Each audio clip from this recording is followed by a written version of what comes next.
cantón, ¿no? Y en 1557 fue conquistada la ciudad de Macao. Con todo lo que efectivamente la conquista portuguesa había obtenido, fuera la hegemonía sobre el comercio de especias, realizado en enclaves llamados factorías. No había todavía lo que se podría llamar propiamente una metrópoli y sus colonias, en el sentido que hasta entonces el mundo había conocido. Pues el número de portugueses en el estado de India era absolutamente insignificante. Colonias, de hecho, eran Madeira y Azores. Brasil, en ese momento, era igualmente un conjunto de factorías, de puntos a lo largo del litoral, destinadas todas, en el caso brasileño, al almacenamiento de la mercancía que dio el nombre a la tierra descubierta, el Palo Brasil. El mayor territorio portugués en India, el mayor de todos, Goa, tenía 3.700 kilómetros cuadrados. Es nada.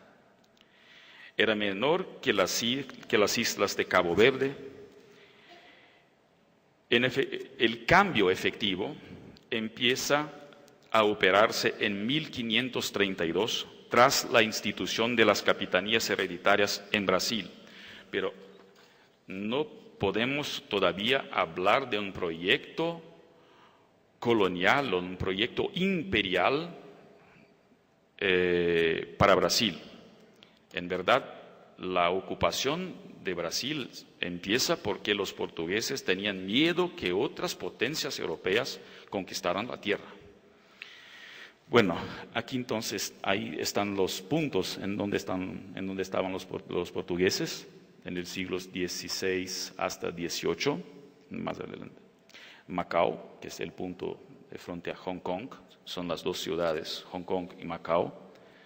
La población que habla portugués en Macao, en China, es de 1.7%, casi nada. Bueno, la China, 1.5%, son millones, entonces es significativo, pero no se habla más portugués en Hong Kong, casi nada. El próximo. Sí, este es el mapa de Brasil a lo largo de los siglos XVI y XVII. Ahí ustedes ven los puntitos rojos en donde se concentra la población. Para que se tenga una idea precisa de esa población, yo les digo la cifra total. En 1700, la población total de Brasil no rebasaba las 200.000 personas, de las cuales unas 30.000, no más, de origen portuguesa, unos tantos indios integrados a la sociedad y los demás esclavos africanos y sus descendientes libres. Esta era el total de la población, 200.000 personas en 1700. Bueno, en el siglo XVIII, vamos a ver, las cosas cambian un poquito porque ya tenemos más que simplemente puntos en la costa. El interior sí tiene una densidad demográfica mucho mayor que la de la costa. Pero vamos adelante porque vamos a tratar de esto. Bueno, sí, adelante. Aquí sí. La lógica fiscal y la lógica imperial. Los presupuestos disponibles para el periodo, bueno, no tenemos presupuestos disponibles para el periodo anterior al siglo XVIII. Como dicen los portugueses, tudo se queimou no terremoto. Todo se fue en el terremoto de Lisboa, ¿no? Entonces no hay papeles anteriores, no es verdad. Aquí tienen una tabla con los ingresos portugueses antes y después de este proceso de establecimiento del imperio. Aquí ven las rentas totales en 1477 40. Bueno, no voy a hacer la conversión. Lo que interesa es establecer la comparación con cifras antes y después, ¿no? La relación entre cifras antes y después. En 1477, 43 contos de reis, que es la moneda, y en 1534, 155 contos de reis. Ahí se ve que los ingresos totales aumentan 3 veces. Y el impacto sobre la aduana de Lisboa, el porcentaje de la aduana sobre el total. La aduana en 1477, 8.8%, 1534, 17%, y con una tendencia al alza. En verdad, tomo aquí la aduana porque hay otros rubros fiscales que dan cuenta del movimiento total. Sí, ahora avanzamos un poquito para el periodo del siglo XVII, XVII, ahí vemos claramente la dimensión, o mejor, el impacto de estos enclaves o de esta economía fuertemente involucrada con el comercio de especias sobre la fiscalidad portuguesa. Bueno, les doy una síntesis. De cada 100 reales que ingresaban en las arcas portuguesas, 75 provenían directamente del comercio con India, directamente, o sea, sea con lo que llegaba de India, sea con lo que los portugueses ganaban con el comercio de pimienta. Si añadimos las otras rentas obtenidas de manera indirecta, Portugal es un estado absolutamente dependiente de este comercio, absolutamente dependiente.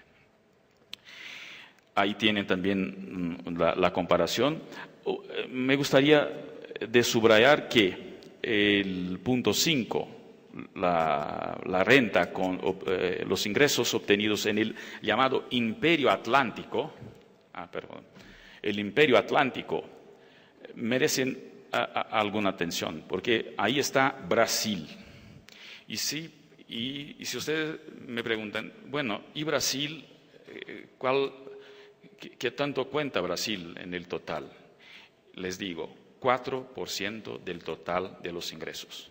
Brasil no es, en este momento, una prioridad para los portugueses. Lo más importante está en Asia, en Goa. Lo que pasa es que las atenciones están todas en Goa.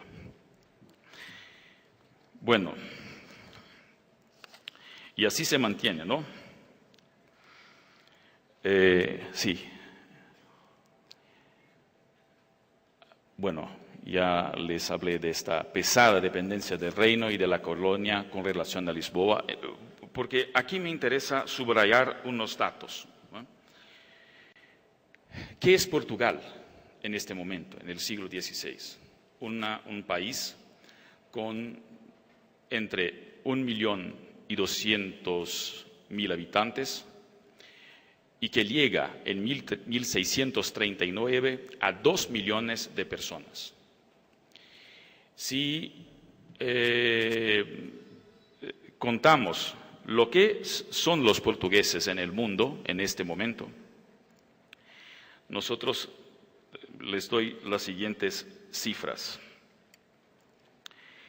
En Goa, la capital del estado de India, 5.000 portugueses, no más. La ciudad vecina de Cochin, 1.000. Abisinia, 200 hombres. Diu, que es un punto también importante en India, 60 familias, más 350 soldados. Mozambique, 50 familias portuguesas. Bueno, estamos en el siglo XVI. Este es el imperio portugués. Brasil, no más que 80.000. No más. La mayoría esclavos africanos. En 1580 el número de portugueses es 20.000.